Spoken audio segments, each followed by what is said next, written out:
friends from the comic book and manga world. My name is G, And I'm Hector.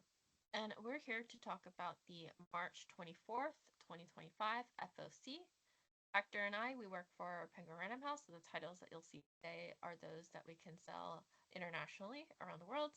Aside from this YouTube channel, we're also on Facebook, Instagram, and on Twitter X at PRH International Comics, where you'll share updates on there. So definitely check out on those channels. And we'll go ahead and get started with our picks for this FOC. And I believe it's actually me first. So if it will actually turn. There There you go. you go. All right. And my first pick is Brielle and Bear, Volume 1. And I saw this and I immediately know I wanted to read this. So once Mm. upon a time, we have Brielle who met Bear and they fall in love. But that's really just the beginning of all fairy tales in this way. As you know, fairy tales has a way of twisting, swirling before you get to the happily ever after. And so this is like a modern day fairy tale in a way where we have once upon a time university first year student Brielle, who's this dreamer, always has a nose in her book. Her imagination runs wild with potential romance, and to her, she meets Bear, who is perfect in every way that she can imagine, until Brielle discovers a secret that he's been hiding for a long time that might shatter their fairy tale love. Oh no, what is that secret? Mm-hmm. I want to know. And so this is on my list, FOC list. So I'll be picking it up. And yeah, it just looks beautiful. I really enjoy the art just Mm-hmm. by flipping through and looking through it. So yeah, yeah. This is coming out both in hardcover and trade paperback simultaneously. And actually, I have another pick here. I Yep. talked about this before, and if you've seen videos from our YouTube channel, you'll notice that we actually had Casimir Lee send a message about their book or their graphic novel. And I'll talk a little bit about it. It's about this 15-year-old Azar who feels stuck. Her mom's job forces them to move to Vermont, where Azar doesn't really know anybody, and her only friends are like her next door neighbors, who is basically this aging sci-fi writer, and his non-binary teen Tristan, and fellow misfits in the small town community that they're in.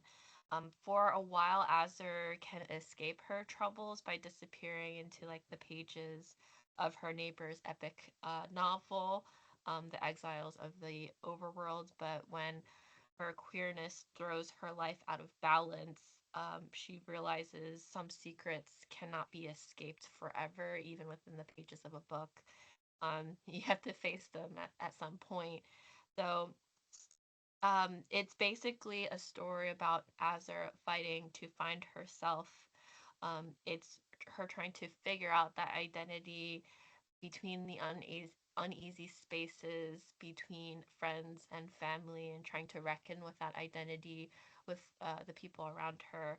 And it's a question of what else will she discover about herself. It's a the main character is a Malaysian American teen. It's a beautiful coming of age graphic novel. It's incredibly atmospheric, uh, visually in a way, but also in tone. As you can see from the cover, she's literally floating in in in the atmosphere. And yeah, it's just I just highly recommend giving this a go, picking it up, and yeah, singing my praises for this one. Yeah. All right. And I'm gonna start with the cover picks. And the first one I picked is the Star Wars #1, the Gabriel Del Auto variant. There's a trade dress regular variant, and also there's a 1 in 100 virgin cover. Uh, it's so beautiful. Of course, Star Wars is, if you didn't know, it's resetting to #1 again, and these stories are starting right at the wake of the Return of the Jedi, the end of the Return of the Jedi, sort of for fans with kind of a we know it's a whole reset because we already had stories that are now legends pre-Disney era, and now they're kind of filling in the blanks between this and the next movies with new stories. And I think that's just well. There's also some novels that do that, but this is going to be just on the wake of the Battle of Endor finishing. So that's why we see here Luke Skywalker dressed with the same clothes, with the same, badass black, all black Jedi kind of look that he had in Return of the Jedi, um, and he has his mechanical arm holding his uh, green lightsaber, beautiful paint, sort of like a painting looking uh, portrait of Luke Skywalker, which is what Gabriel del Oro does best. I mean, he does amazing portraits, and this is no exception. I love everything about this. So really excited about this book coming out, and really excited about this cover, in particular. All right. Next up, we have my pick. This is Power Rangers Prime, issue number 6. Hmm. And then we have the cover with the trade dress, and then we have the full art version. And so the art is done by Miguel Mercado, who is based in uh, the Philippines, actually, in Manila. Hmm. And I chose this because it's a very striking cover. You have the Rangers playing. It looks like they're playing the game, the life game of life. Yeah. um, I admittedly am. I remember watching Power Rangers when I was younger, but my memory of that is very dull. But this got me really interested when reading more about it because I'm just really curious about this particular story, and so I was looking it up, and we had Boom had put out the long running Power Rangers comic series that ended with Darkest Hour, and they had like some several one shots. And so they brought it back with Melissa Flores, who did work on the Yeah. um, animation. And so Hmm. basically, like the way that they pitched this, I remember with issue 1 is like essentially Marvel's Ultimate Universe in a way, where you have Hmm. characters who you may recognize from before, but they're like shown in a different light. They're a little bit Yeah. different, right? Hmm. But then you have this group of new rangers, like brand new rangers, new costumes, and so this is like a really good way to like jump in, which is why I kind of like why this is my Hmm. why I'm particularly interested, just because it's like an entry point, right, for me as well. So I just love the concept. It's Yeah. basically like what happens if Earth is colonized by aliens who invade Earth, and the repercussions or like how society functions as a result of that. And yeah, I don't know. It got me really excited when hearing more about it, and so I know this is issue 6. I definitely want to go back, Yeah. and I just think the art is incredibly beautiful, so I wanted to highlight it. Yes. Very cool.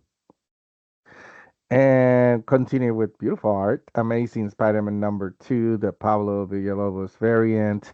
There's also a version of this.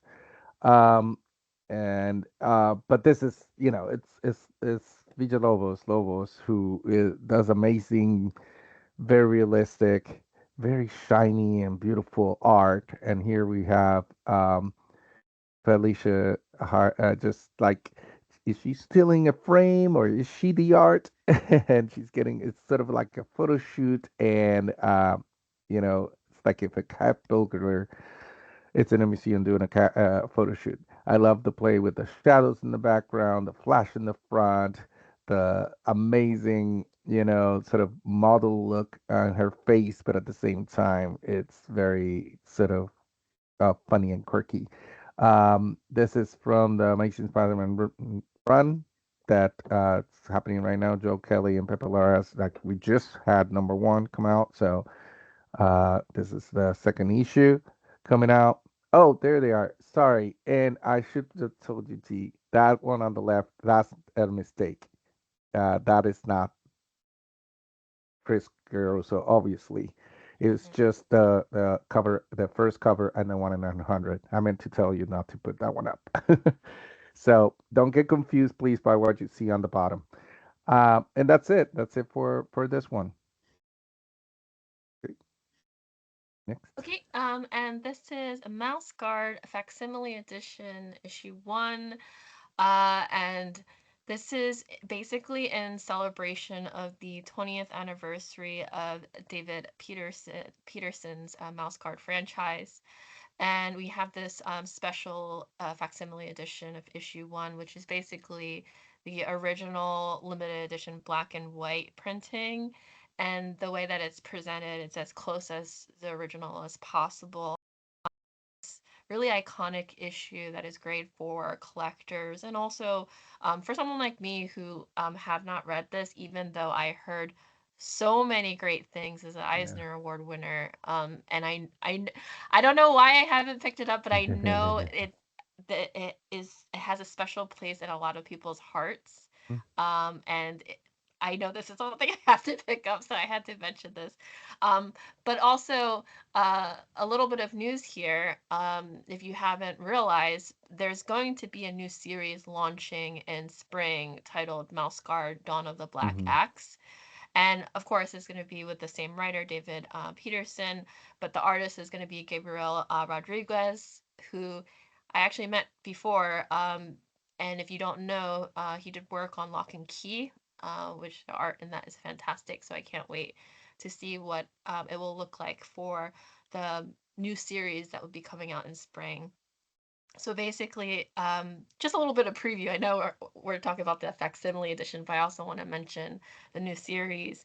But it's basically the origins of the legendary Black Axe are revealed in. It's basically a prequel story set Hmm. at the earliest point in Mouse Guard history, which is really nice and cool to get into. So it's the adventures with the ancient weapon's first mouse wielder and champion, Baldric, as he sets off in this epic quest of good versus evil. So, in anticipation for that new series, um, definitely pick up the facsimile edition here. I yeah, I can't wait for this. I'm really excited. So, yeah. Yes.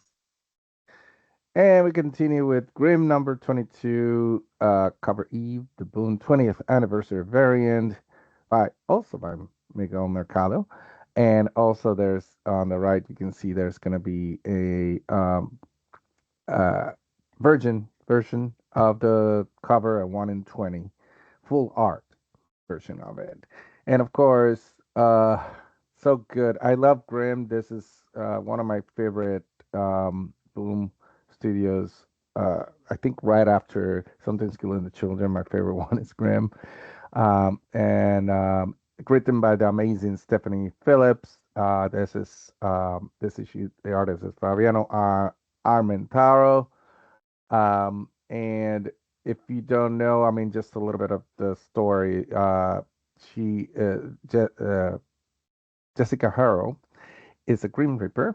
She died and became a Green Reaper, and we see this world where that happens. There's like people who die and then they become Green Reapers, but she has something different. She doesn't remember how she died. She's the only Green Reaper doesn't remember how she died, and there's a lot of mystery around that on the first few issues. Of course, we're up to issue number 22. She also had it's very cool because you get to see these other Grim Reapers. Like there's one that's called Eddie, who's sort of a headbanger, heavy metal rocker. Kind of looks a little bit like David Bowie, but at the same time with the big hair, like big guitar, like a heavy metal. There's also Marcel, who's sort of like New Orleans turn of the century sort of person.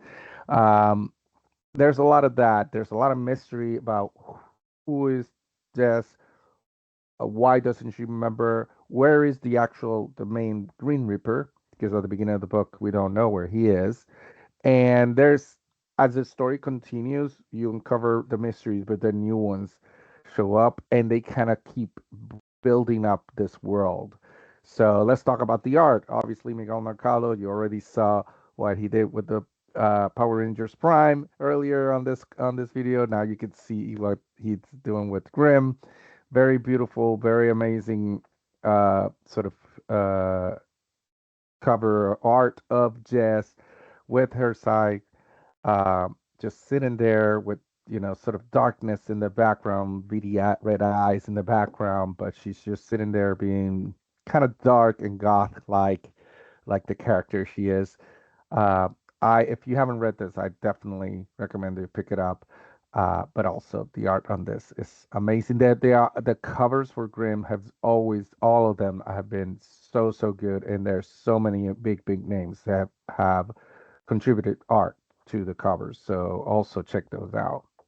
That's it. And as for our one more There's title, one I almost more. forgot There's one about this. more. Oops. Oops. Who are the Power Pals? How can I forget? Issue number two, Yeah. Ahmed Rafa. I love how so unserious this cover is. It looks like Yeah. there's cops, but they don't care. Yeah. Selfie eating some fast food. I just really love it. This is such a fun like premise. I believe I talked about this before, but in case this is new to you, I will go over it just a bit. We have washed up actors Derek and Alex who are best friends because they played in a 90s like teen superhero show called Power Pals. But it was canceled after 3 episodes, so sad for them. And they Yeah. couldn't really get back into the spotlight. They lost their studio security jobs for one. They lost like their agents left, and so they decide, why not just put on the costumes again? And when they do, they rock around, they encounter a situation, they help out on this low level crime that actually goes viral because it gets recorded and put online. And so now that they have this newfound fame and they have this taste of what it's like, they're like, let's continue on. So we Yeah. have these middle aged pair of superheroes getting into a lot of mess.